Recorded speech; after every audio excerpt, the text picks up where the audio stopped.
Bloomberg Audio Studios. Podcasts, radio, news. From the heart of where innovation, money, and power collide in Silicon Valley and beyond, this is Bloomberg Technology with Caroline Hyde and Ed Ludlow.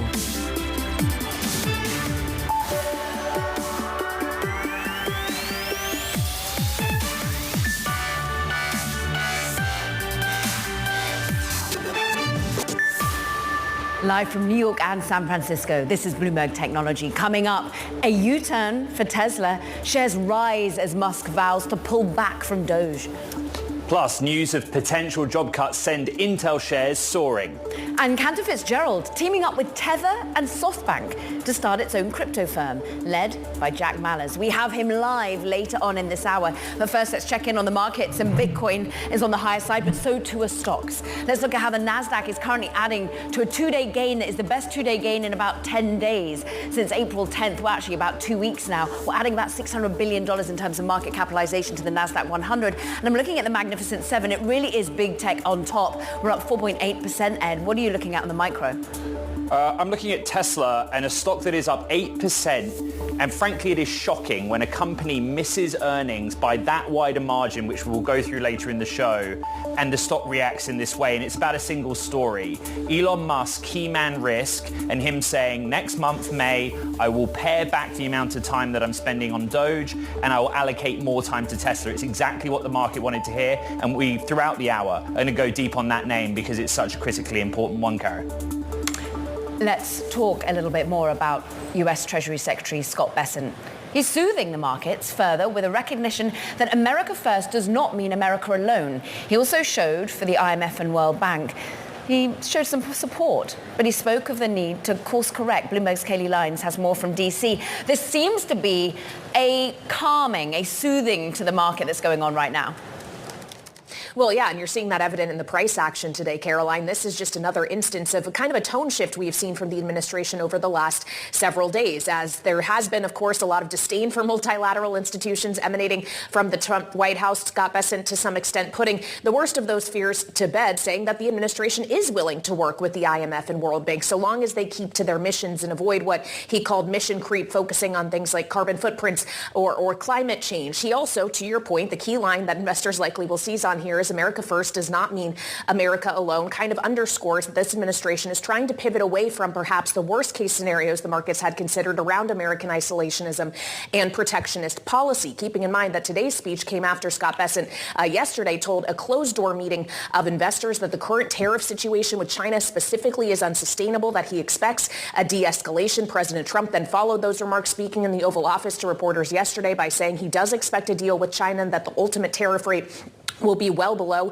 the 145% where it currently stands. And of course, we got some fresh reporting from the Wall Street Journal today that the administration could be looking at cutting those tariffs on Chinese goods by as much as half, in the range of 50 to 65%, depending on the product and whether or not it is pertinent to U.S. national security interests. So we're seeing kind of a walking back of some of these most extreme policies. I would point out, though, President Trump right now is speaking with reporters on the North Lawn of the White House and still reiterating that he thinks both China and the European Union have been ripping the U.S. off, though he reiterated he does think they will get a fair deal with China. Bloomberg's Kaylee Lyons in D.C. Thank you very much. Let's turn back to Tesla. The company's rise in the markets today can be attributed to one key moment on the earnings call yesterday. Starting probably in next month, May, my time allocation to Doge will drop significantly. I'll have to continue doing it for, I think, probably the remainder of the president's term, just to make sure that the waste and fraud that we stop does not come roaring back. Elon Musk saying he will allocate more time to Tesla starting in May, reducing his Doge activity. For more, let's go to Bloomberg's Esther Day. And I go back to, irrespective of what Musk just said, on the top and bottom line, this was one of the worst quarters for a long time, but Wall Street and investors around the world are looking past that. Yes, that's absolutely right. I mean, whichever way you slice these numbers, these were absolutely terrible numbers, numbers that have not been seen in like years, for especially when you go to first quarter comparisons. Despite that, expectations were that numbers will be terrible, so that was kind of built into the stock, and that exactly is what the stock market is telling us. Like the stock is up 5-6% last I checked, and a lot of it is really coming on from the fact that Musk is now saying that he will start pulling away from his government work and kind of focusing back on Tesla. And this is exactly what investors were hoping to hear. Now up 8% near session highs, Bloomberg session day. Thank you very much. For more on Tesla, William Stein, Truist Securities Managing Director, joins us now. He maintains a hold rating on the company with a price target of $280. You know, Will, you're traditionally a semiconductor analyst, right? You think about compute and you think about AI. But I did note in your research that you, even against your own models, the fundamentals of this business missed by a really wide margin. Just take me through that data set that you have, and then we'll get onto the other stuff like robotaxi and AI. Yeah, I don't mean to be disagreeable or controversial, but I want to say very clearly that that, you know, when we look at results of companies, you know, it's important to understand both the broker or sell side aggregate consensus, but also the buy side consensus view. The company had already updated investors and the street with delivery numbers about a month ago. And I think many investors had not updated, or at least on the sell side, had not updated models. So when you compare versus sort of the so-called consensus numbers, it looks like this huge miss. But in reality, you know, relative to our model that had been updated, and I think compared to other models where if you looked at just the consensus of updated estimates, the miss was not very big. In fact, you know, relative to our model, only 1.5% on revenue, actually beat on gross profit, missed on operating profit somewhat, and they missed on EPS by 6 cents. This was not like some disaster, at least relative to what we were expecting following the update a month ago. They were somewhat disappointing results. Relative to what we expected, the disappointment came in two places.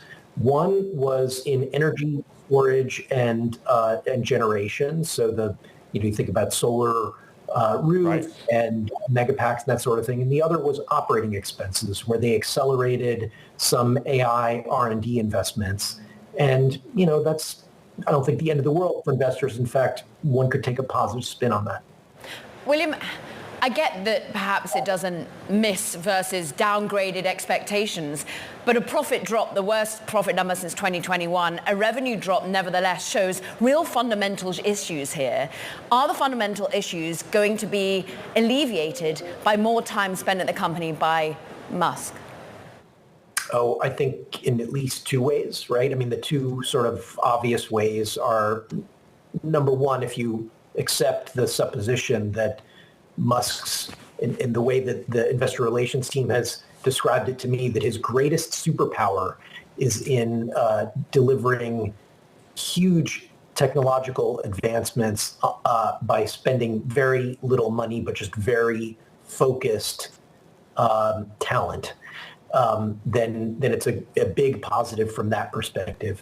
And the other is to moderate what I think Musk characterized as political sentiment. I think spending less time in the public eye doing government projects will be good for the stock. We want to thank you so much, William Stein, who's been joining us from Truist Securities. I know you're a man who focuses a lot on the AI opportunity, a lot on the semiconductor space as well, so we appreciate your time today. Meanwhile, though, coming up, we're going to get more on semiconductors. Intel planning more than 20% of job cuts ahead of earnings tomorrow. More on that scoop ahead. This is Bloomberg Technology.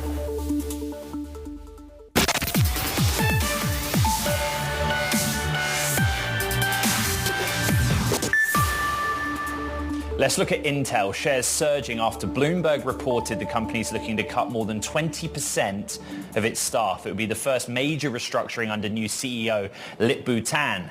Bloomberg's Ian King joins us with more.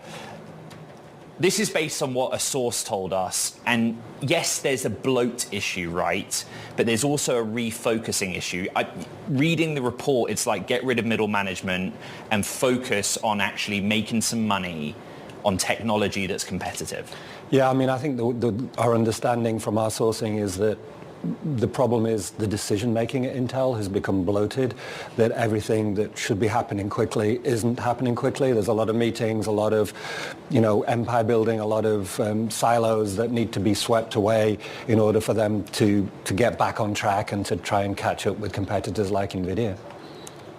And all eyes on how they can make moves in AI. Ian King, we appreciate it. It was a great scoop that came out. Meanwhile, looking at the broader tech markets, we've got Encore Crawford with us, Alger portfolio manager, who can speak more broadly to the tech space, but just going to this need to focus in on generative AI, the opportunity by a company like Intel. Is it still all about AI? Are we able to focus on the long-term opportunity when you've got headlines just now from Trump saying, well, that the US will have a fair deal with China? Yeah, look, AI is the next revolution that we have to chase. So it is important that Intel fixes its house. But, I think Intel has kind of lost the game on AI. What they have to figure out is if they can hold the kind of prowess on manufacturing and catch up with TSMC, because that becomes a more strategic imperative than being able to develop a competing AI chip to NVIDIA. Prowess on manufacturing that was meant to be coming more to home, Ohio, for example, that then gets pushed back because of current quandaries about whether there's going to be government support for the CHIPS Act anymore, whether there's going to be money coming from the government. How is Intel or any chip maker currently to navigate whether they invest in the US or not? Well, definitively we need to invest in the U.S. I think the administration has made it very clear. I think it is a necessity that we start investing in the U.S. So I am completely on board with that. I don't actually think that the lack of CHIP Act funding is the reason that Intel is not investing in the U.S. I believe that they've actually lost the benefit of being first. And they are struggling with going from one node to the next. We'll see where they are on 18A, which is the next node. But as of right now, they're still outsourcing to Taiwan Semi, which shows you that, in fact, TSM has taken the lead on these last few nodes. And we will find out more Thursday evening when Intel posts numbers. I think they'll have to answer a lot of those questions. Earnings is so interesting, right, in the context of everything happening around the world. I want to bring up this chart, which is average EPS surprise. And we're still kind of rattling our brains a little bit, Anka, about the Tesla share performance in this session relative to the numbers it posted. And the reason I like this chart, I find it so interesting, is that actually Tesla has a terrible track record compared to the other Mag 7 names in positive surprise on EPS. That's all to say, do you think that given the macro environment right now, all of these names might get a bit of a pass this quarter? Yeah, I think sentiment has gotten so dire that many of these companies are putting up okay numbers. Like you look at iSurge yesterday in healthcare space, the numbers were okay. However, it was better than expected. Tesla, the same way. The numbers were okay, but they talked about, I think, some of their growth drivers, which are humanoids. They talked about how they're going to have autonomy by the end of this year. I think he said millions of vehicles by the second half of this year. And even if it's not second half of this year, as long as there's a roadmap to true autonomy, I think that's what's going to drive the next leg in Tesla, not necessarily the margins on the auto side. They also pulled guidance. Do you expect that to be a move elsewhere in the Mag 7 names? I think that we could get many companies not actually giving any guidance because the uncertainty is high. So if you're a CFO or a CEO trying to navigate this market, you really have a hard time right now because, what do you guide to? Do you guide to 145% tariff or 40% tariff from China? Do you guide to, and what you're seeing today, for example, in Vertiv basically has assumed, or in iSurge have assumed, full tariff impact. So, iSurge last night, the CFO said 145% tariff is what they have included in their guidance and have guided that way, and just in order to buffer any kind of impact on their earnings. You say it's difficult for a CEO, a CFO to navigate. Boy, is it also difficult for you, an investor. Oh, for sure. So do you remain committed in the longer term? Do you stick to the long-term narratives that have driven these stocks higher over the last couple of years, or do you pause, do you take money out? So I think if you haven't taken your money out already and protected yourself, now is not the time to do it. So that's the first thing. Secondly, by September, I will go out on a limb and say by September we are no longer going to be talking about these trade wars. And we will have moved on to something else, and maybe we'll be looking at the midterms and how great the economy is doing, but it won't be the trade wars. So I think this is a kind of a short-term focus geopolitically to play a game that the U.S., the administration is currently playing.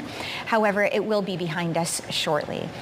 As we move forward, the AI trade is still very, very prevalent. And there's no escaping it. That train has left the station. So, yes, we will start again. And, right now there's some very compelling opportunities in the market. Should America's biggest technology companies prepare for a recession? Tough to tell, and I think it's a binary answer, and in part because the policies are going to dictate if we go into a recession. So, if we do have a 145% tariff and we keep ratcheting up these tariffs on foreign goods, and we have a retaliatory effect, yes, we are going to go into a recession, and I would say that there would 90-some% probability that would happen. If we can thread the needle and not be quite as aggressive, the situation changes, and maybe we have a bit of a soft landing at 1% GDP growth instead of negative GDP growth.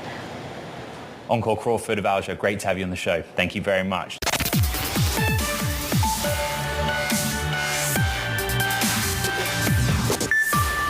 The European Union, it's fined Apple and Meta for violating its tough new antitrust rules for big tech. Now, the fines total 700 million euros, about $798 million. They're actually relatively modest compared to previous EU fines, and it's likely to be thought to be avoiding further provoking President Trump.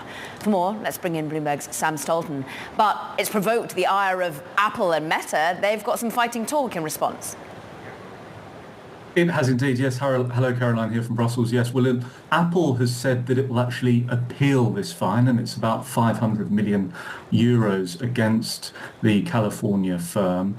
And Meta has gone even further with Joel Kaplan, who, of course, you'll remember, spent quite a few years himself in the White House, but now Meta's global head of policy, saying that this is a discriminative act from the European Union, and that it is continuing to unfairly target American businesses. So it's certainly a ratcheting up in these transatlantic tensions. Indeed, Meta's fine itself was a bit less than Apple's. It was only 200 million, but generally, despite these fines being lower than traditional antitrust penalties, they still haven't particularly pleased firms on the other side of the Atlantic. The logic being that because they're lower than historic penalties, they won't draw the ire of President Trump. He won't retaliate. But I think that a spokesperson for the EU that we spoke to for the story points out that this had nothing to do with trade, Sam. Yeah, I mean, that's the message coming from the European Commission. This is an independent regulatory action. It's got nothing to do with the trade talks whatsoever. But the scuttlebutt here in Brussels and around town generally is that, of course, the EU has had powers under the Digital Markets Act to fine these companies up to 10% of global annual revenue. And actually, these fines are less than 0.15% of global annual revenue for both Meta and Apple. So there is something that is holding the EU back here, and it is more likely than not, despite what the European Commission says, these ongoing trade negotiations. Bloomberg's Sam Stolten in Brussels. Thank you very much. Another story we're tracking. The co-founder of Instagram says the photo-sharing app could have thrived without Facebook's. Kevin Systrom testified that Meta CEO Mark Zuckerberg treated Instagram's growth as, quote, threat and starved the app of resources after the purchase. The US government seeking to prove the social media giant created an illegal monopoly through its acquisitions of Instagram and the messaging service WhatsApp. Kara. Yet more. antitrust cases going on, Ed, and the Justice Department's effort to break up Google is one of them. Bloomberg's David Albert joins us on the latest out of what is trying to find remedies to ensure that Google no longer seems to be a monopoly. One of those remedies the government wants is to sell off Chrome, and seemingly there's a buyer for it. Yeah, we heard in trial testimony yesterday that the head of product for ChatGPT, Nick Turley from OpenAI, said that OpenAI would be interested in buying Chrome if it were actually for sale. Google, of course, does not intend to sell it and is fighting sort of this remedy that is proposed by the DOJ. But, they will see how the rest of this remedies trial goes and what Judge Mehta, the judge in this case, eventually decides. Davey, a point of intrigue is that Chromium, the underlying code base for Chrome, is open source, right? And I think Google will lean heavily into the idea that in the browser market, that's a really good thing. Has there been any debate of that so far? Yeah, absolutely. Google's defense in not wanting to spin off Chrome is that, look, the underlying technology for Chrome is open source and it's used by different browsers from different companies, including Amazon's Silk browser. But the DOJ still contends that Chrome is a key gateway into the internet and internet search specifically. And if it were to be controlled by another party, then that would help sort of break up the power that Google has about users' data, users' queries, everything that feeds into Google search and improving that product. Bloomberg's Davey Alba, thank you very much. We have some breaking news crossing the Bloomberg terminal. Treasury Secretary Scott Bessent says that there has been no unilateral offer from Trump to cut China tariffs. He is speaking to reporters on the sidelines of the Institute of International Finance event in Washington where he was giving a keynote. And this is the key wording: no unilateral offer from Trump to reduce tariffs on China. There have been earlier reports, of course, from the Wall Street Journal that the president was considering a tiered approach to tariffs, but the wording here incredibly specific. He also has been commenting on remarks by the president about firing Federal Reserve Chair Powell, saying that in Bessent's case, the Treasury Secretary, quote, does not have a stand on the Trump-Powell firing remark. And Caro, that's something in the markets context with the NASDAQ 100 pushing up 3.1% that we've been tracking closely. Off of its highs, but still trading up on the day.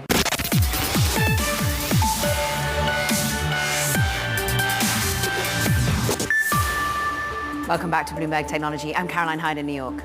And I'm Ed Ludlow in San Francisco. Caro, some moves in the market. Boy, are there moves. And we remain higher on the NASDAQ, up more than 3% on the NASDAQ 100, even as we try and digest some of the overall headline risk, whether or not we're seeing a cooling down of tensions around China, whether we have Trump having some more positive narrative towards the country. But Scott Bessent coming out clearly saying, look, there is no full China trade deal yet. It's going to take 2 to 3 years. So we come off of our highs a little bit. We're up 2.8%. No unilateral offer from President Trump to cut China's tariffs as yet. But we look underneath the hood with some of the individual stocks that are on the move. I want to shine a light on European trading. We just finished. SAP surged 8.8%. We had the best innings in 6 years. They post really strong profitability and a great backlog for their cloud orders. What does that mean for the company that is run by Bill McDermott, which is ServiceNow? Of course, he used to run SAP over in Germany. Now he runs ServiceNow up 6.7%. Their earnings after the bell. Will they post some resiliency? Remember, they're exposed some of the Doge cuts across government. So too is IBM. We're up just 2% ahead of their earnings after the bell as well. Revenues likely to flatline for that particular business, Ed. Let's get back to Tesla. The stock has also pulled back literally in the last couple of minutes on those headlines from Treasury Secretary Scott Bessent, but still up 7%. Not up on fundamentals or the core of the earnings report, but literally the commentary from Elon Musk that he will pare back time at Doge and add more time, allocate more time to Tesla. Bloomberg's Craig Tudell, who leads our global coverage of the auto industry, is with us. You and I have been pouring through the commentary on the call and the earnings deck, and there are contradictions in there about the core business. Demand hit from the backlash to Doge, or is it the brand, or is it something else? Hello. I do think the first quarter we absolutely have to acknowledge that the Model Y changeover was disruptive, right? And it's going to take us some time to sort of parse, just how much demand there is for that model. It is, after all, Tesla's most popular far and away, and it's one of the best-selling vehicles in the world. The question is going to be, how much can Tesla rely on that one vehicle, and can it reliably continue to be sort of a one-trick pony where the Model 3 has been a letdown despite that vehicle getting a makeover recently, and the rest of the lineup is kind of sucking wind. The Cybertruck is not living up to Musk's expectations in the least. Yeah, significant number in sales down for the Cybertruck. But there is going to be a cheaper Model Y in the first half of this year. That's what helps send the shares higher. So too is the robo-taxi outlook for what's happening in Austin in June. There was real recommitment in certain areas of the business. Yeah, I do think that there was concern after some reporting by Reuters a few days ago that maybe there was a setback in the timing for more affordable vehicles that they've been, saying will be on the way for the first half. I think there was, not necessarily a full-throated denial of that. There was a comment during the call about, a ramp not going as smoothly as hoped. And I do think that, even the driverless rides that they're going to start in Austin, I think, Musk talked about that, being a pretty limited initial launch of, just a handful of vehicles. So maybe some expectation setting there in light of how, Musk tends to really sort of promise the moon. It's maybe a little surprising to see the shares jump so dramatically, when some of these reasons for sort of being assuaged were, not necessarily full-throated.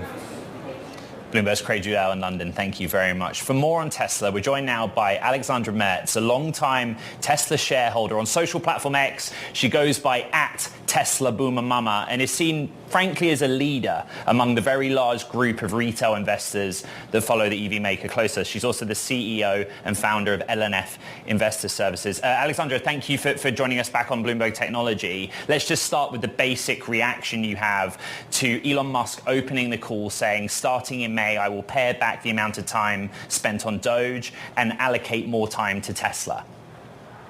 Thanks for having me, Ed. Yes, with pleasure. Well, first of all, I want to thank Elon for having done the job at Doge he's been doing. This has been important for any U.S. taxpayer and for anybody that's interested in the United States becoming the power it should be. And he has been stellar in getting this organized, how he is stellar in organizing anything. So I'm really pleased he put some time and effort into this. It's always been clear, both by Elon and by President Trump, that this would be limited in time for his full time allocation of time. But this is coming to an end in May, which is not surprising at all, other than people who may not have listened. So him dialing it down to 1 to 2 days a week, and do remember, Elon's week is a 7-day week and not a 5-day week. So him dialing it down to 1 to 2 days of Doge oversight and still being available to it doesn't mean he's completely backing out of it. We're happy as Tesla shareholders that he's going to put more time into Tesla, but frankly, nothing has been delayed or missing the 4 or 5 months that he has now been with Doge. The launch of the new Model Y simultaneously in 4 factories on 3 continents shows how strong the Tesla team is, whether Elon is in Washington, D.C. or somewhere else in the world. So there is really, there was no concern whatsoever. And people being surprised by the stock going back up, as Greg said, I think they have not watched what Tesla is actually going to accomplish. Alexandra, something you just said that nothing has been missed. I was also trying to understand there was some contradiction between what Elon Musk said on the demand side and absent of macroeconomic impacts, they don't see an impact to demand. But the CFO Taneja was quite clear about the brand impact in the quarter, the first quarter, and, quote, the changing political landscape having an impact on future sales. I have a question for you from X, from the audience, from one of your fellow community members, essentially, and it asks you, You usually live in California. What is your gauge of, quote, brand damage, given your geography? And that question comes from Farzad. Yeah, that's a very good question of Farzad. I honestly, here in Santa Barbara, don't see any impact. There are more Teslas out there. I picked up my new Model Y last Saturday, and the Tesla Center was busy. It was crazy, actually. But at the same time, from 10 to 12, there was the typical Saturday morning protestation in front of the Tesla store. Always the same people. They get carried in with buses. At 10 o'clock, they start. At 12 o'clock, they go off. And this will have an impact. This has an impact on people that probably would not have purchased Teslas, but still want to make noise. On the other side, on the upside, there is now a whole new clientele. We're seeing many people that have never considered EVs now considering EVs, and in particular Teslas. And so, it is give and take. I'm not saying it was completely without brand damage, but clearly the overall goal of Tesla, putting real AI on the streets, being the one vector that will be the one transporting anybody and everybody in the next decade, that hasn't been changed in anything. But Alexandra, they're kind of late to that party, certainly slower than Waymo. I got my Waymo in Arizona just last week. What of the rollout and when it becomes a real business model action here?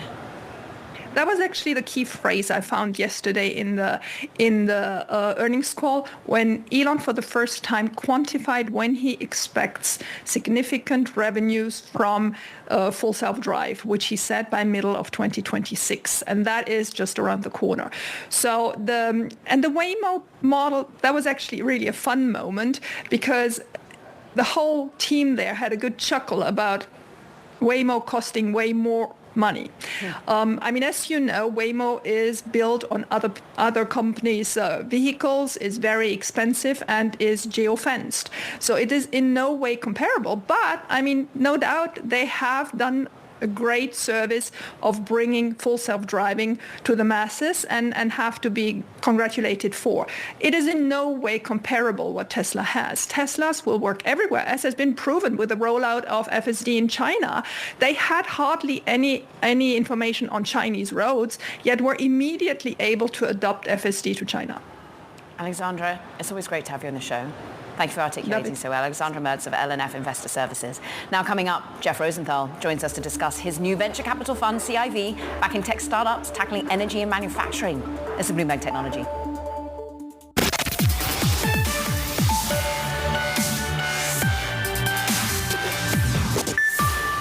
There's a new venture capital fund on the scene, CIV, launching with an inaugural $200 million fund to back startups trying to reshape manufacturing, electrician, compute needs.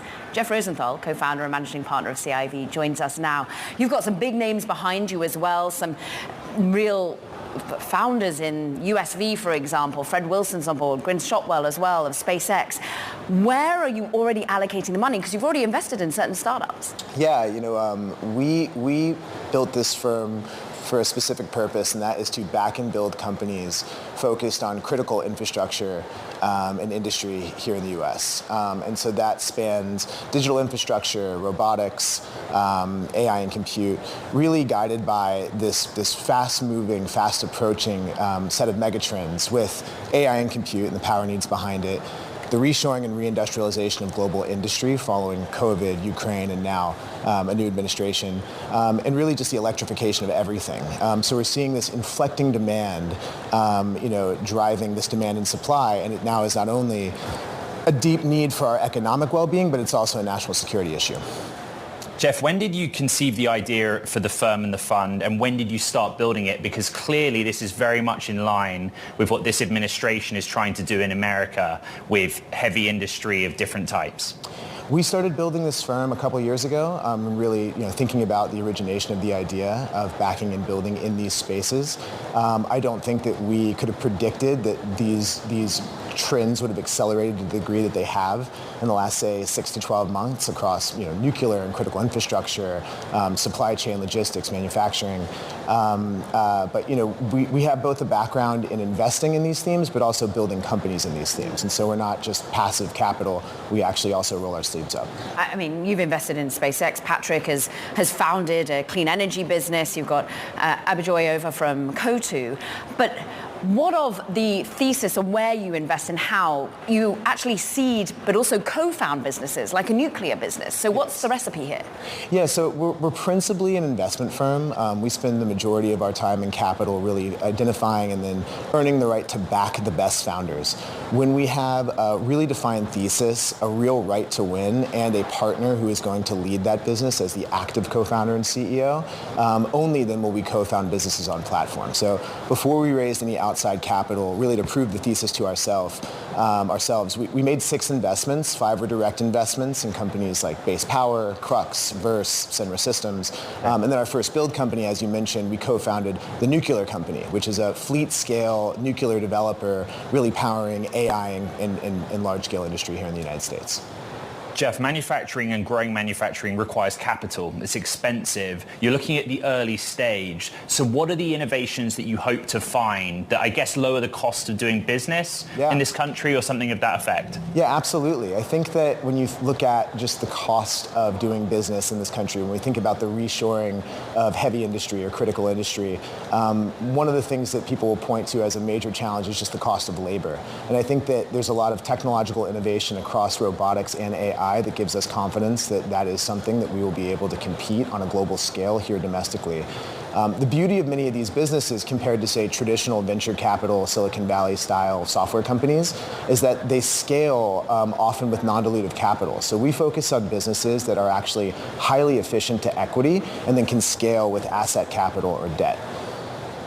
Jeff Rosenthal, CIV co-founder and managing partner, thank you for joining us here on the show.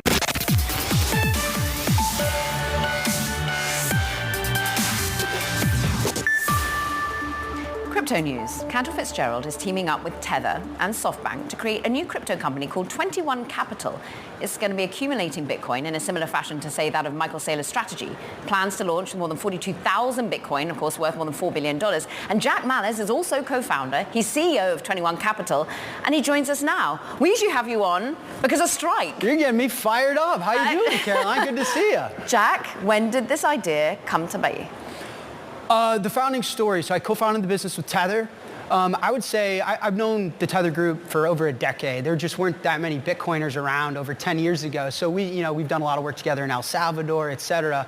We've been so inspired by Michael Saylor and all of the public companies acquiring Bitcoin. But I would say over the last few years, that inspiration turned into what we thought was an opportunity and a hole in the market that we could deliver on, which is bringing blue chip credibility and startup upside. We feel like we can bring enough capital and be big enough to win. We're small enough to grow. And most importantly, a pure Bitcoin business. A lot of these companies, they're pivoting from a past operating business. They're rebranding, changing their name. They're maybe selling video games to buy Bitcoin or selling medical equipment to buy Bitcoin. Right. And we're a purpose-built Bitcoin company. We're going to build Bitcoin products, Bitcoin cash flow, and we're going to give Bitcoin per share growth to shareholders and be hopefully the best way for investors to get Bitcoin exposure in the public markets.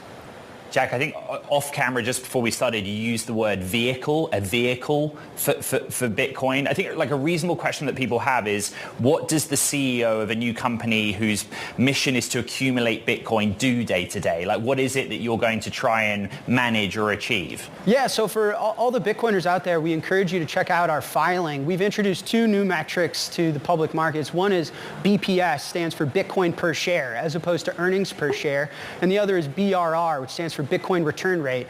And my job and what I'm dedicated to do for our shareholders, in which we view similar to our customers, is grow our Bitcoin per share. So we're an operating company, and when you buy a share of 21, in a hypothetical sense, what we intend to do is, let's say our Bitcoin per share is 0.05. Our intent is to be able to grow that to 0.06 Bitcoin per share, 0.07 Bitcoin per share. Where a vehicle like an ETF, your exposure is static. So 21's an operating business, and we will be building Bitcoin products, Bitcoin operative cash flow, and then using the capital markets to accretively grow the Bitcoin on our balance sheet. So we want our shareholders to get wealthier, get richer in Bitcoin terms, and our metrics encourage the market to view us not in fiat terms, in Bitcoin terms, because we're not here to necessarily beat the market.